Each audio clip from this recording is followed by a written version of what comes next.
for everybody who's been following the podcast, we here at Studio 101 we've been kind of under a expansion project that started this time last year.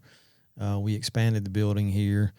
Connected with Donnie probably is it almost 2 years ago, year and a half ago. Year and a half, yeah. Yeah, and Donnie and I sat down and I kind of told him the idea of what I wanted to do here, specifically at Studio 101, and he was like, "Hey, I'm looking for a space," and I was like, "Well."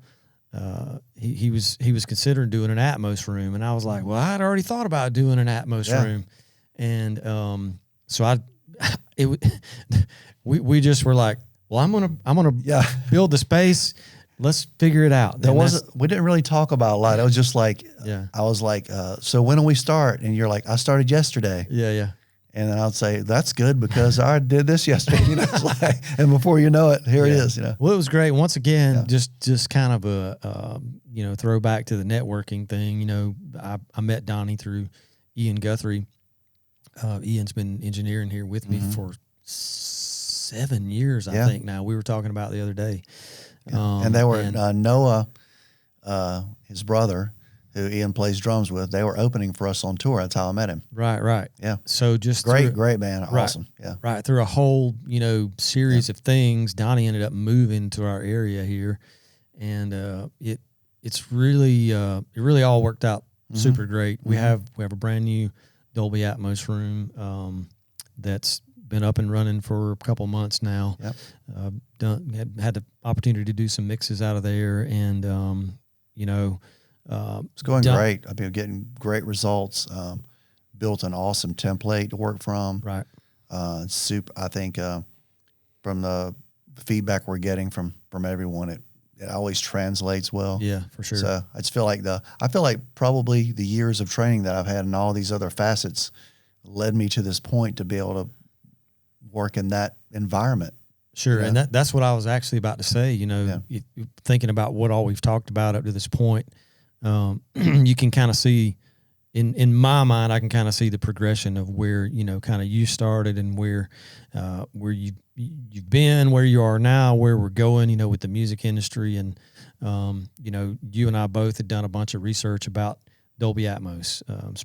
Spatial audio is another term that Apple Music uses, and the car industry is driving it. So basically every major car manufacturer from now forward will be equipped with an Atmos system that these mixes will translate while you're riding down the road. And Apple's also driving the bus. I mean, with AirPods and Samsung has come out with new sound bars, so you can, if you want to listen to Atmos in your home, it's like the entry into it's like around $1,600, I think, for a complete system. And when you're thinking about getting a home entertainment system with a sound bar, and the rear speakers are like Bluetooth, all you just supply the power. They have a tuning system where they supply a microphone and timelines everything. They finally got it worked out to where everyone can enjoy Atmos mixes. Apple, like you were saying, the iPhone integration with spatial audio. If you have AirPods, I mean, a lot of people have an iPhone, have no idea they can even listen that they can listen to Dolby Atmos mixes. Sure. I'm here to tell you, people, you can do it. Sure, yeah. And it's the technology it's still fairly new, and when I have conversations with artists, sometimes artists have no clue that what I'm even talking about when I bring it up. Some artists have had a little bit of information about it, but they're not educated fully on like what can be done with Atmos and what it's all about and what it sounds like. And really the proof is in the pudding when you sit down in the room. And I think we can.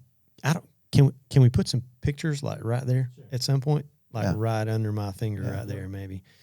But we'll put some pictures of our room. But when you sit in the room and you sort of experience it in person, I mean, it sounds great on the AirPods. It really does. But when you experience it in person, it's a whole different way to experience music. And when we pulled up Elton John's Rocket Man for the first time, and we sat down in the room and we listened to it. This is no lie. The hair stood up on my arms as a musical experience that like I was not expecting. I've had people get emotional, like people first time that they listen to something that they've listened to for a long time, and depending on the genre and everything, but get very emotional. Yeah, like it's something unlocks, like they've never heard that before. Sure, you know. Yeah, it seriously is hard to explain, but as the progression of music goes along from 50s, 60s, 70s, 80s to where we are now, it's a thing that I hope is going to be around a long time because of the literal experience that you have when you listen to it is totally different than just the stereo field just coming at you like this. You're literally sitting kind of inside of the song. Yeah. And you can imagine everything. So you can imagine that. I mean, they're doing the sound bar thing now with a couple of speakers, and it's all Bluetooth, and it's all like, there's no wiring. So a lot of the older systems that people were putting in for surround sound systems, those, if you didn't know, you were going to drill a hole through the floor and pull a wire over here. There was a lot to it. Imagine televisions that are going to come out that the sound bar is built in. Yep.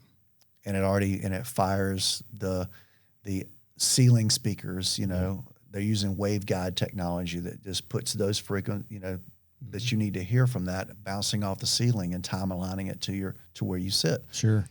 It's amazing technologies, right. That you get to experience, in your home.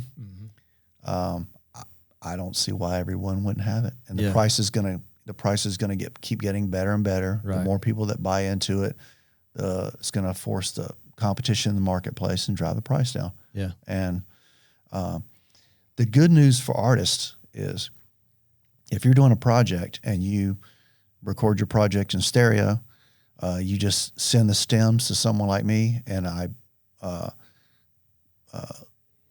put it in the immersive format. And that automatically you can have access to other playlists. Yep. That you previously would not have had access to. And in my mind, it's an incentive that Apple has created. Absolutely. Especially for independent artists, if you have your EPs and your singles in the spatial format, you can get on playlists that other independent artists are not on, and you get a leg up. Plus the fact that Apple is now incentivizing and paying more money. Yeah.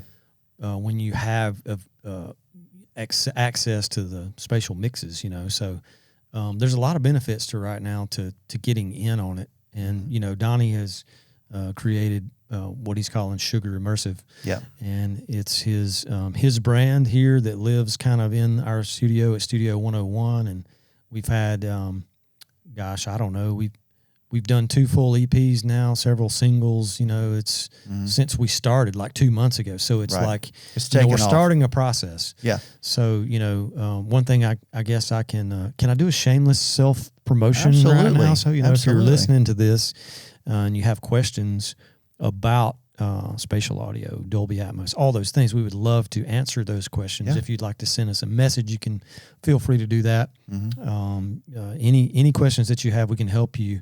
And if you're ready to jump in to Dolby Atmos with your previously recorded music, that is totally possible. It doesn't matter what studio you recorded at. We can still make that happen for you. And, if you're in our local area, please let us know. And I think we're also coming in at a price point that is super fair, and very competitive in the marketplace for the product that we can turn around for you. So it's like everybody's loved what we're doing. Right.